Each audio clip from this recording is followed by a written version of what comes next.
ಮನೆ ಪ್ರಿಯಾಂಕಾ ಖರ್ಗೆ ಅವ್ರದ್ದು ಚರ್ಚೆ ಆಗ್ತಾ ಇದೆ, ರಾಜೀನಾಮೆ ಕೊಡಬೇಕು ಕೊಡಬಾರದು ಅಂತ. ನಾನು ಸಿದ್ದರಾಮಯ್ಯನವ್ರಿಗೆ, ಡಿ ಕೆ ಶಿವಕುಮಾರ್ಗೆ, ಪ್ರಿಯಾಂಕಾ ಖರ್ಗೆ ಅವರಿಗೆ ನಾನು ನೇರವಾಗಿ ಕೇಳೋಕ್ಕೆ ಇಷ್ಟಪಡ್ತೇನೆ, ನಿಮಗೇನೋ ಮಾನ ಮರ್ಯಾದೆ ಇದೆಯಾ ಅಂತ. ನನ್ನ ಮೇಲೆ ಆರೋಪ ಬಂತು, ಯಾವನ ಸಂತೋಷ್ ಕುಮಾರ್ ಅನ್ನೋನು ಆತ್ಮಹತ್ಯೆ ಮಾಡಿಕೊಂಡ, ರೈಟ್. ಅವನು ಕೊನೆಗೆ ಗೊತ್ತಾಗಿದ್ದ ಪ್ರಕಾರ ಅವನು ಸತ್ತಿದ್ದ ಜಾಗ ಬೇರೆ, ಟೈಪ್ಡ್ ಕಾಪಿ, ಸಿಗ್ನೇಚರು ಮಾಡಿಲ್ಲ ಅದನ್ನು, ಇದಕ್ಕೆ ಈಶ್ವರಪ್ಪ ಕಾರಣ ಅಂತ ಬರೆದಿದ್ದು ಟೈಪ್ಡ್ ಕಾಪಿ. ನಾನು ಆತ್ಮಹತ್ಯೆ ಅಂತಂತಿದ್ದಂಗೆ, ನನ್ನ ಹೆಸರು ಬರೆದಿದ್ದಾರೆ ಅಂತಿದ್ದಂಗೆ ಏನೂ ಯೋಚನೆ ಮಾಡ್ದೇನೆ ತಕ್ಷಣ ಪ್ರಧಾನಿ ನರೇಂದ್ರ ಮೋದಿಯವರಿಗೆ, ಅಮಿತ್ ಶಾ ಅವರಿಗೆ ಫೋನ್ ಮಾಡಿದೆ, ಬಿ ಎಲ್ ಸಂತೋಷ್ ಅವರಿಗೆ. ನಾನು 1 ನಿಮಿಷ ಮುಂದುವರಿಯಲ್ಲ, ನನ್ನ ಮೇಲೆ ಆಪಾದನೆ ಬಂದಿದೆ ಅಂದಾಗ ಅವ್ರು 2 ದಿನ ಸಮಯ ತಗೊಂಡ್ರು. ನಾವು ಹೇಳ್ತೀವಿ 2 ದಿನ ವೇಟ್ ಮಾಡು ಅಂದರು. ನಂಗೆ ಸಮಾಧಾನ ಇರಲಿಲ್ಲ. ಆದರೆ ನಾನು ಅದನ್ನು ಹೇಳಿದೆ ಪತ್ರಿಕೆಗೆ, ಕೇಂದ್ರ ನಾಯಕರು ಪರ್ಮಿಷನ್ ತಗೋತಾ ಇದ್ದೀನಿ, ನಾನು ಇವತ್ತಲ್ಲೇ ನಾಳೆ ರಾಜೀನಾಮೆ ಕೊಡ್ತೀನಿ ಅಂತ. 2 ದಿನ ಆದಮೇಲೆ ನನಗೆ ಒಪ್ಪಿಗೆ ಬಂತು, ನಾನು ರಾಜೀನಾಮೆ ಕೊಟ್ಟೆ. ಈ 2 ದಿನದಲ್ಲಿ ಸಿದ್ದರಾಮಯ್ಯನವರು, ಡಿ ಕೆ ಶಿವಕುಮಾರು, ಪ್ರಿಯಾಂಕಾ ಖರ್ಗೆ ಅವರು, ಈಶ್ವರಪ್ಪ ರಾಜೀನಾಮೆ ಕೊಡಬೇಕು ಕೊಡಬೇಕು ಕೊಡಬೇಕು ಅಂತೇಳಿ ಇಡೀ ಕರ್ನಾಟಕ ರಾಜ್ಯದಲ್ಲಿ ದೊಂಬಿ ಎಬ್ಸೋದೊಂದು ಬಾಕಿ, ಅಷ್ಟು ಗಲಾಟೆ ಮಾಡಿದ್ರು. ಈಗ ಪ್ರಿಯಾಂಕಾ ಖರ್ಗೆ ಅವ್ರ ಬಗ್ಗೆ ಆತ್ಮಹತ್ಯೆ ಮಾಡಿಕೊಂಡ್ರಂಥ ವ್ಯಕ್ತಿ ಬರೆದಿರೋಂಥ ಪತ್ರ FS ಅಲ್ಲಿ ಅವಂದೇ ಅಂತ ತೀರ್ಮಾನ ಆಗಿದೆ. ಇವ್ರಿಗೆ ನೈತಿಕತೆ ಬೇಡವಾ? ಬಂಡತನದ ಉತ್ತರ ಇವತ್ತಿಗೂ ಕೂಡ. ಯಾವ ನ್ಯಾಯ ಇದು? ನಾನು ಅವತ್ತೇ ಕೇಳಿದೆ, ಆತ್ಮಹತ್ಯೆ ಮಾಡ್ಕೊಂಡ್ರಂಥ ಹುಡುಗ ಮಾಡಿರೋಂಥ ಕೆಲಸ ಅದು ಟೆಂಡರ್ ಆಗಿಲ್ಲ,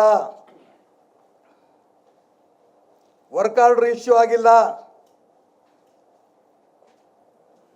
ಬಿಲ್ ಕೊಡಕ್ಕೆ ಬರಲ್ಲ. ಬರೇ ಭಂಡತನದ ಉತ್ತರ ಒತ್ತು ಕೊಟ್ಕೊಂಡು ಅವ್ರು ಹೇಳಿದ್ದಕ್ಕೆಲ್ಲ ನಾನು ರಾಜೀನಾಮೆ ಕೊಟ್ಟಿದ್ದು. ನೈತಿಕ ಹೊಣೆ ಹೊತ್ತು ರಾಜೀನಾಮೆ ಕೊಟ್ಟೆ.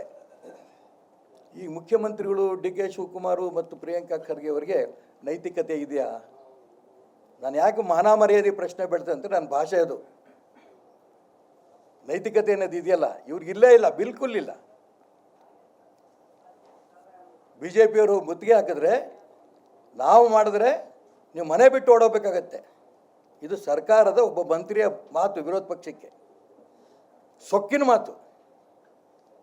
ಹೋರಾಟನೇ ಮಾಡಬಾರ್ದಾಗಾರೆ ಯಾರನ್ನು. ಅದಕ್ಕೋಸ್ಕರ ಹೇಳಿದೆ, ನನಗೆ 100ಕ್ಕೆ 100 ವಿಶ್ವಾಸ ಇತ್ತು.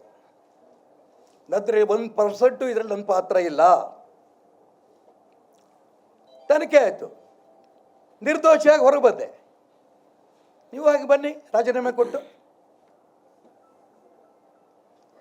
ಯಾಕೆ ಸಿದ್ದರಾಮಯ್ಯನವರು ಡಿ ಕೆ ಶಿವಕುಮಾರ್ನ ಮತ್ತೆ ಪಾಪ AICC ಅಧ್ಯಕ್ಷರ ಖರ್ಗೆ ಅವ್ರನ್ನ ಗೊಂದಲಕ್ಕೆ ಬಿಡ್ತಾ ಇದ್ದೀರಿ? ಮಾನ್ಯ ಪ್ರಿಯಾಂಕಾ ಖರ್ಗೆ ಅವರೇ, ಅವ್ರ ಮಂತ್ರಿ ಕುರ್ಚಿ ಮೇಲೆ ಅವ್ರ ಮೋಹ ಇರೋದ್ರಿಂದ ಅಷ್ಟು ತಪ್ಪು ಮಾಡಿದ್ರು ಕೂಡ ಇವ್ರ ಮಂತ್ರಿ ಸ್ಥಾನವನ್ನು ಬಿಡುವಂತ ಕೇಳಂತ ಧೈರ್ಯನೂ ಕೂಡ ಇಲ್ಲ. ಇದೊಂದು ಪಕ್ಷನ, ಇದೊಂದು ಸರ್ಕಾರನ? ನನಗೊಂದು ಕಾನೂನು, ಪ್ರಿಯಾಂಕಾ ಖರ್ಗೆ ಒಂದು ಕಾನೂನೇನ ಇದೆಯಾ? ನನ್ನ ಕಾನೂನಿನ ಪ್ರಕಾರ ನನಗೆ ರಾಜೀನಾಮೆ ಕೊಡಿ ಅಂತ ಕೇಳಿದ್ರೆ ನೀವು ಯಾವ ಕಾನೂನು ಪ್ರಕಾರ ಅವ್ರು ರಾಜೀನಾಮೆ ಕೊಡ್ತಾ ಇಲ್ಲ ಅಂತ ಹೇಳಿ ನೋಡೋಣ ನೀವು. ಅಥವಾ ನನ್ನ ವಿರುದ್ಧ ಅವತ್ತು ಹೋರಾಟ ಮಾಡಿದ್ರಲ್ಲ, ತಪ್ಪಾಯಿತು ಅಂತ ರಾಜ್ಯ ಜನರಿಗೆ ಕ್ಷಮೆ ಕೇಳಿ. ಹಾಗಾರೆ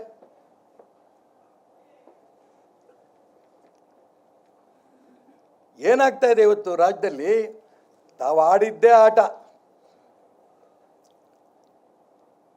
ಅದಕ್ಕೋಸ್ಕರ ನೈತಿಕ ಹೊಣೆ ಹೊತ್ತು ಮನೆ ಮುಖ್ಯಮಂತ್ರಿಗಳ ಸಮಸ್ಯೆ ಏನು,